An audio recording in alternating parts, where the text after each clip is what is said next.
Hello and welcome back to the workshop. Where we left off, we've got a base, basically. No pun intended. So what we need to do today is we need to finalize all the final shaping aspects of it, and most importantly, make a control cavity. As you can see, I already drilled where my pots are going to go, so that gives me the area on the back which I want to route away. And I want to do that first before I start shaping anything, so that I can get these contours down. So I've gone ahead and I've made a template to do my back cavity. So we're going to do that. We're going to drill the holes for the wires. We're going to then shape down the body. And then it's just really a whole bunch of sanding and doing the fretwork. So with that, let's get right into it.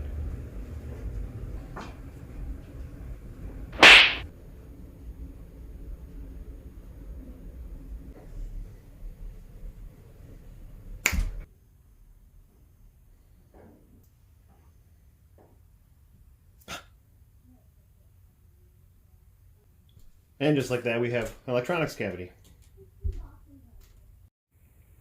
So I had started drilling out where my electronics are going to go.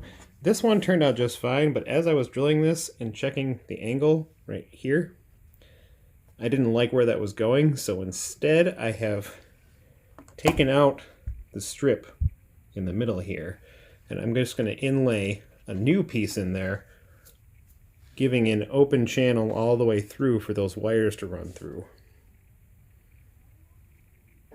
After a little cleanup, you'll end up with it looking like it never happened. So I went ahead and finished all the routing, and much like a violin, I've got this little scoop here all around the edge. But I also still want to do the arm bevels, as you can see my little sketch here. So I went ahead and did the back already. As you can see, I've got the back scoop here, the bevel for your arm and for your chest. And my idea was to do the channeling and make it kind of transition into it. So I wanted to test it on the back first before I did that. And then I also am making this bevel for the neck also kind of flow into those side bevels. Now, much like a violin, I'm going to take these hard edges away and round it over so that it looks semi-round. But first, I'm going to tackle this, and I'll show you how I do that.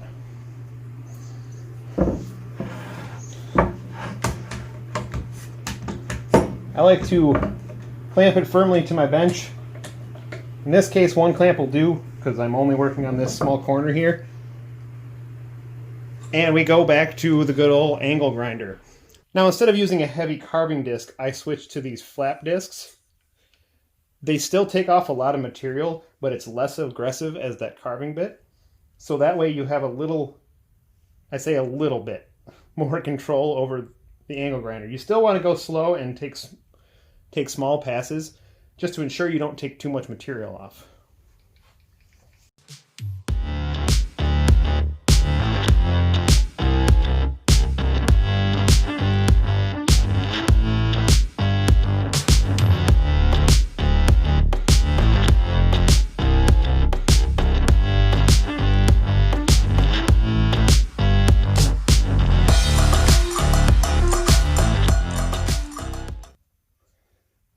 Now, of course, I do this because I still want it to obviously look aesthetically good, but I don't want to sacrifice comfort for aesthetic.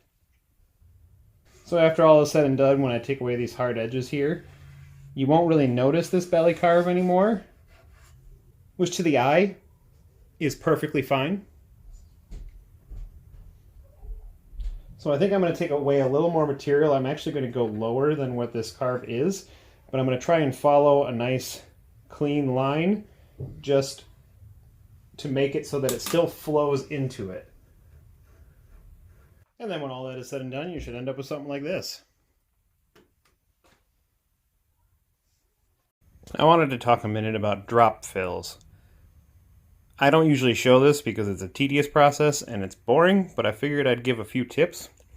Now, drop fills, it's basically any separation that you have between your wood. It's just filling it with either wood glue and dust or super glue and dust. Now, when I do drop fills, there's a few things that I keep in mind. The larger the spot, like you can tell right about here, I fill in with a sliver of the wood because that will blend much better. Keep in mind, if you're doing super glue drop fill, I've done a couple here just to kind of show the difference. I'm actually going to redo these spots because I don't like the way they look. But this maple had a lot of worming in it, which I needed to take care of. When you're doing drop fills work much better on darker wood.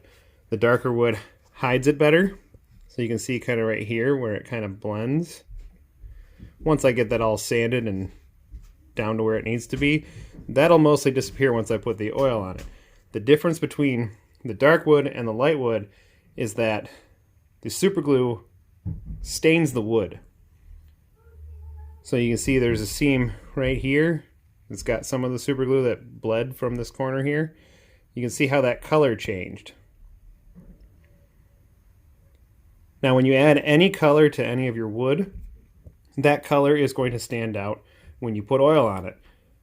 So you're basically adding color to color, so it's not going to blend in. I find that when I'm filling anything light that's maple or soft, that it's much better to do drop fills after you've put a coat or two of oil on it, because then it blends into the color of the oil. Alright, now I've done a ton of sanding on this, and I've decided that I'm going to oil it before I put the frets on. That way I can oil the fretboard as well. So, I'm going to go ahead and use the teak oil, because the teak oil will add a nice amber hue, which I think will help make the darker woods stand out better. But it doesn't cover up the maple too much.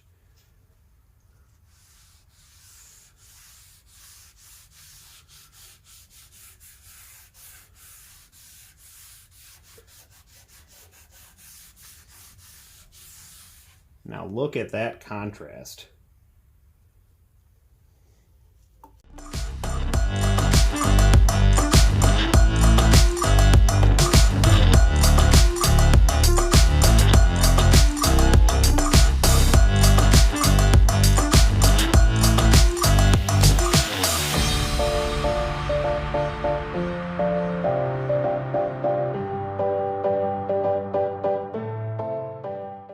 Just wanted to give a quick update while this thing dries.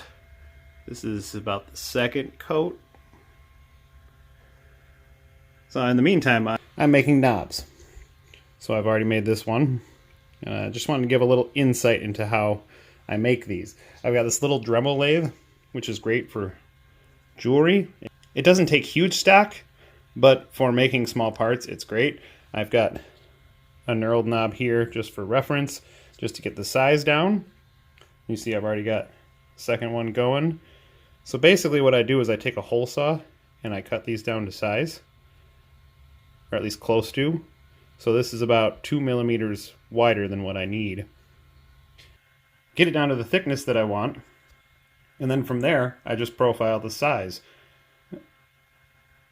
Now before I cut it off, I continuously will sand in between as I'm going. And then I use this point here as the reference to drill the hole to mount it onto my controls. Alright, now that we've made it this far, we've got it nice and shiny. So all that's left with that finish is to buff it down, but before I get to that point, I'd like to get the frets on. Now that we've made it this far, it's time to start pounding some frets in. There's a few things that you're going to need. You're going to need a soft blow hammer of some sort. I like to use this brass one primarily. It's got a soft acrylic on one side and then brass on the other. Brass is a general go-to for a lot of people that do fretting. I also have had a lot of success with one of these style hammers. This has a rubber end, which primarily you just want something soft so that you don't start making marks in your frets as you're installing them. It makes for a lot more cleanup afterwards when you're doing your fret level and dressing if you use something hard. Now this one has a little more heft to it, so if the frets aren't seating the way that I want to, I will switch to this one. I like to use this one because it's much easier on my frets. You're going to need a rag that's damp and some sort of binding agent. Now, there are a lot of people that use super glue in their frets. I don't like to do that. One, for when you're pounding, having super glue spray back at you is not ideal. And two, it just makes marks on your fretboard. So I like to use just a little bit of wood glue. The wood glue will dry and fill in any voids that are left underneath your frets, and it'll make it easier to work on the frets later if they need to be. Super glue tends to tear up your fretboard when you're pulling up frets. So if something doesn't seat right, or you don't have a correct depth pocket or anything and you need to pull it back out, the super glue will do more damage than it will do good.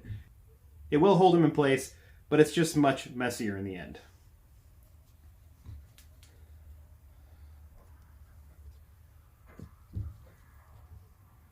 So very basically, I just start with a small dab. It's going to dry pretty quickly, so I just like to seat it inside that slot. And because I'm trying to work somewhat quickly, I'll do a couple slots at a time.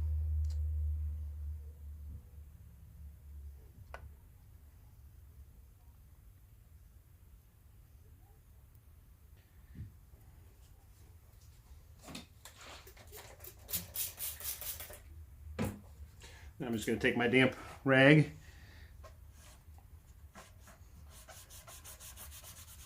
clean up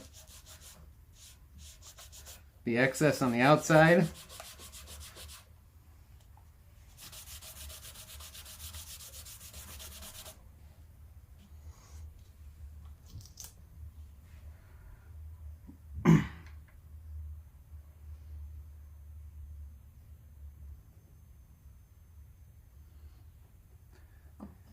Now the easiest way to start your frets is to start by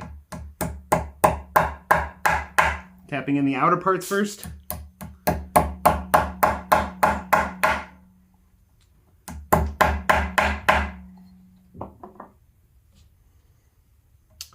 And then working your way from the middle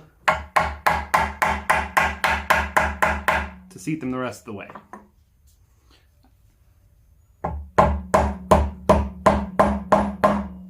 Now, as I said, sometimes they don't want to seat all the way, so I'll get a little more heft into it.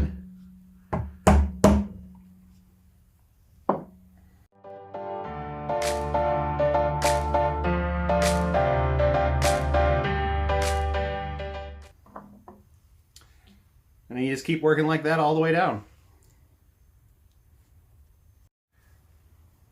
All right, and now all that we got this far, all we got to do is just trim off the excess from the ends and start dressing them.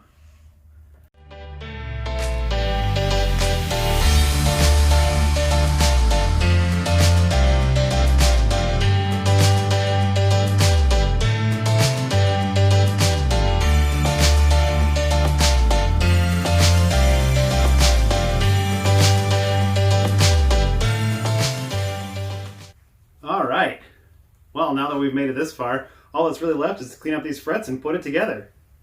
So I think we're going to leave the video here for now. And the next when we come back, we're going to put this thing together.